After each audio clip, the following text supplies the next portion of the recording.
सोलापूर शहरातील सदर बाजार, जोडभावी पेठ, विजापूर नाका, जेल रोड आणि MIDC पोलीस ठाणे हद्दीतील सराईत गुन्हेगार आदित्य उर्फ पोत्या बसवराज दोडमणी वय 30 राहणार विजापूर रोड नडगिरी पेट्रोल पंपाजवळ सोलापूर हा मागील काही वर्षांपासून मोटरसायकल चोरी, घरफोडी, घातक शस्त्राने इच्छापूर्वक दुखापत करणे, जबरी चोरी करणे आणि घातक शस्त्रांनी धमकी देणे अशासारखे गंभीर स्वरूपाचे गुन्हे अवैध आर्थिक फायदा मिळवण्यासाठी करत आला आहे।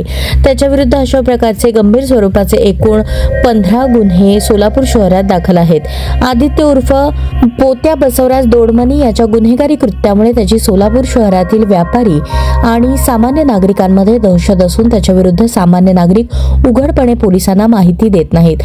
त्याच्या या गुन्हेगारी कृत्यामुळे सोलापूर शहरातील नागरिकांचे दैनंदिन जीवन विस्कळीत होऊन सार्वजनिक सुव्यवस्थेस बाधा निर्माण झाली आहे।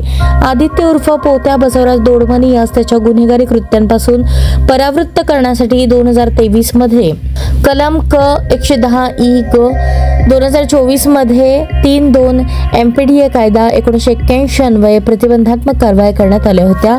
त्यानंतरही आदित्य उर्फ पोत्या बसवराज दोडमणी याच्या वर्तनात कोणताही बदल झाला नाही आणि त्याने सार्वजनिक सुव्यवस्थेस बाधा होईल अशी गुन्हेगारी कृत्ये चालू ठेवली।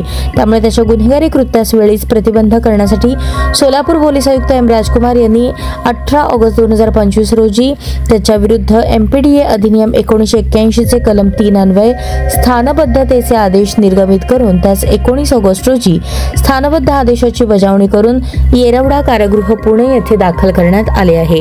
ही कारवाई सोलापूर शहर पोलीस आयुक्त M. राजकुमार यांच्या मार्गदर्शनाखाली डॉ. अश्विनी पाटील पोलीस उपायुक्त, विजय कबाडे पोलीस उपायुक्त परिमंडळ, राजन माने सहाय्यक पोलीस आयुक्त गुन्हे, प्रताप पोबण सहाय्यक पोलीस आयुक्त विभाग 1, तत्कालीन वरिष्ठ पोलीस निरीक्षक गुन्हे सुनील दोरगे, वरिष्ठ पोलीस निरीक्षक गुन्हे अरविंद माने, वरिष्ठ पोलीस निरीक्षक जेल रोड पोलीस ठाणे, शिवाजी राऊत सहाय्यक पोलीस निरीक्षक, तुकाराम गाडगे गुन्हे शाखा, MPDA पथकातील अंमलदार, police head constable Vinayak Sangamwar, police head constable Sudeep Shinde, police शिपाई अक्षय जाधव, विशाल नवले यांनी केली आहे।